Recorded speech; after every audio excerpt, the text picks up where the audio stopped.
전편에서 이어집니다. 안녕하세요, 김주일스예요. 딱 일주일 전 가물천못에 넣었던 황금 비단잉어들 기억하시나요?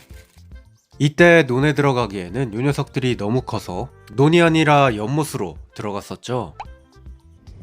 그런데 딱 일주일 만에 1cm도 안 되던 녀석들이 이렇게나 커졌습니다.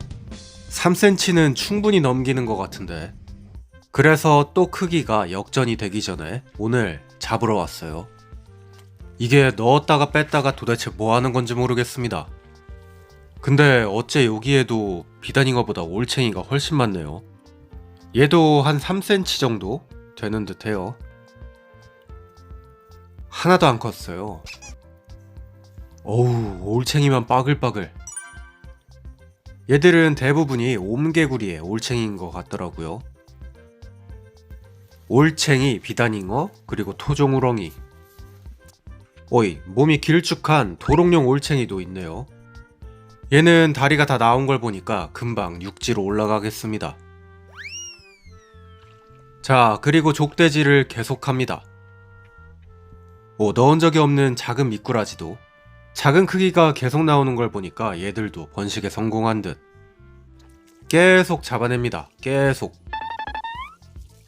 자, 그렇게 잡아낸 비단잉어와 올챙이들. 황금 비단잉어 30마리와 올챙이 다수. 나머지는 다음에 잡아야겠어요. 아무것도 안 보입니다.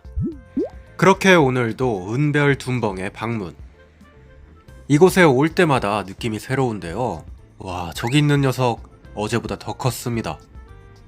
오늘은 한 마리가 아니라 여기저기에 비단잉어들이 보여요. 와, 불과 며칠 전만 해도 눈이 빠져라 찾아봤어야 했는데 애들이 크기가 커지니까 확실히 보기 편합니다. 여기저기 노란 애들 잘 보이시죠? 어이, 비단잉어의 친구 올챙이들은 죽은 개구리를 뜯어먹고 있습니다. 아마 저 녀석은 짝짓기를 하다가 죽은 걸로 추정이 되는데 호상인가? 그건 그거고 비단잉어들은 정말 어제보다 더 컸네요. 와, 오늘로써 투입 9일차. 1cm가 안 되던 조그만한 녀석들이 벌써 잉어의 체형이 나오고 있습니다. 정말 이게 맞나 싶을 정도의 성장 속도예요. 비단잉어는 위가 없기 때문에 먹는 먹이를 즉시 장으로 보내버립니다. 그래서 소량의 먹이를 계속 먹으면서 하루 종일 소화를 시키거든요. 지금 보시면 툭툭 튀어다니면서 물벼룩을 잡는 걸 보실 수가 있어요. 이렇게 따뜻한 물에서 하루 종일 먹고 있으니까 어마어마한 성장 속도가 나올 수 있는 겁니다. 수조에서 키웠다면 하루 종일 밥 주고 뭐해도 이 정도까지 키우기 쉽지 않거든요. 집에서 키울 때도 상당수의 양이 폐사하는 걸 생각하면 논에다가 바로 치어를 넣은 선택도 아주 잘못되진 않은 듯 합니다. 어제 망으로 고정시켜둔 걸 보러 왔는데 괜찮네요. 아직까진 이상 없습니다. 근데 이쪽에는 좀 작은 애들이 있어요. 저기 소아랑 대정삼색 옆에 조그만한 녀석 보이시죠?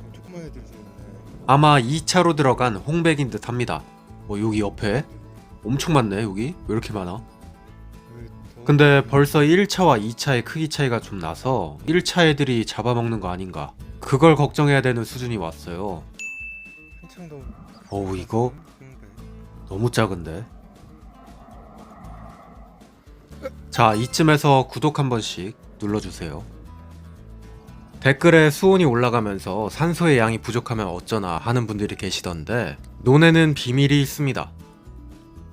바로 물에 잠겨 사는 벼는 뿌리에서 산소를 내뿜는다는 것. 일반적인 식물은 뿌리로 산소를 흡수하는 데 반해서 벼는 오히려 공중의 산소를 뿌리로 전달합니다. 물론 그 양이 엄청나게 많진 않겠지만 이건 산소가 없는 곳에서 뿌리를 받고 자라는 벼의 특별한 생존 방식입니다. 뿐만 아니라 벼는 다른 식물들처럼 잎에서 산소를 발생시켜서 광합성을 하기도 하고요. 그리고 또 논은 표면적이 아주 넓고 바람이 많이 부는 조건이기 때문에 그냥 그 자체로도 물에 어느 정도의 산소가 보장되기도 합니다. 물론 수중생물이 아주 많고 아주 커지면 이야기가 달라지겠지만 지금 단계에서는 그닥 걱정을 할 필요가 없어요. 뭐든 상황을 봐가면서 대응을 하면 됩니다. 매번 올 때마다 사료를 이렇게 뿌려주고 있는데 아직까지 비단잉어들은 반응이 없네요. 자, 그러면 이제 오늘의 주인공들도 들어가야겠죠? 특별히 올챙이들도 같이 데려왔습니다. 근데 확실히 은별둔벙에 들어가 있는 애들보다 빵이 좀 딸리네요. 뭐 그래도 얘들도 금방 잘 먹고 잘 자랄 겁니다. 자, 잘 가라.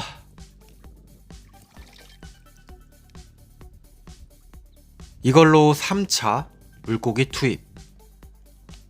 기존에 들어갔던 비단잉어보다 색깔이 살짝 희끄무리해가지고 구분을 할 수 있어요. 근데 얘들도 들어오자마자 먹이 활동을 시작합니다. 오, 완전 진수성찬이 펼쳐져 있는 곳이라 아주 신난 듯. 얘는 벌써 황금색 발색이 좀 올라오고 있는데요. 오, 먹이 먹는 거 보이죠? 신났네. 원래 자료에서 제시하는 논에 넣기 딱 좋은 크기가 이 녀석들 정도 되는 크기입니다. 이 정도면 천적곤충으로부터도 어느 정도 안전하다고 볼 수가 있어요. 그렇게 황금을 넣고 이제 집에 돌아갈 준비를 하고 있는데 아니 아침에 나오니까 없더라고. 이게 낮에는 있네. 네? 아, 아침에는 안녕하세요. 없더니 낮에는 있다고. 아, 네네네. 많이 컸죠? 아니 아침에는 어디 갔지? 아침에는 물 속에 들어가 있어요. 아주 다 잡아먹었나 하고 보니까. 저쪽에도 많아요, 저쪽에. 근데 아주 지금 보니까 하나. 네. 대 나오나 봐. 아, 원래 올챙이는 물고기 안 먹어요. 앞에 사시는 주민분도 걱정을 많이 하셨나 봅니다. 처음에 올챙이가 다 잡아먹는 거 아니냐고 똑같이 물어보셨었거든요. 인가 봐. 아, 이건 와, 그나저나 정말 빠르죠? 경이롭습니다. 아침에 나오니까. 치어 키우기가 얼마나 힘든지는 물고기 키워보신 분들은 아실 거예요. 얘는 황금. 조그만한 애들은 사료도 잘 못 먹고 물벼룩을 계속 잡아주거나 브라인 슈림프를 넣어줘야 됩니다. 그게 진짜 무지하게 귀찮은 작업이거든요. 그걸 하루에 대여섯 번을 해야 돼요. 아무튼간 저도 올 때마다 놀란다, 뭐 그런 말입니다. 누가 봐도 잉어죠. 올챙이보다도 더 커졌어요. 자, 이건 다음날의 잉어들의 모습인데요. 와, 진짜 대단합니다. 대단해. 도대체 얼마나 먹는겨. 지금도 먹고 있어요. 올챙이들은 공기만 먹어대서 키가 안 크는 건가. 얘는 무늬가 더 진해졌죠. 어제 있던 그 개구리는 아직도 먹히고 있네요. 이거 한 일주일 걸리겠는데요. 와, 그런 개구리 옆에는 물벼룩 천지. 물벼룩의 색깔이 초록색인 게 상태도 아주 좋아 보입니다. 물벼룩은 수온이 상승하거나 용존 산소량이 부족해지면 몸이 빨간색으로 바뀌거든요. 지금은 아주 좋은, 딱 좋은 색깔이에요. 자, 이렇게 9일차와 11차 생존 확인은 마쳤습니다. 더 궁금하신 점이 있다면 댓글을 남겨주시고요. 벼는 무럭무럭 잘 자라고 있습니다. 오늘의 영상은 여기까지 보여드릴게요.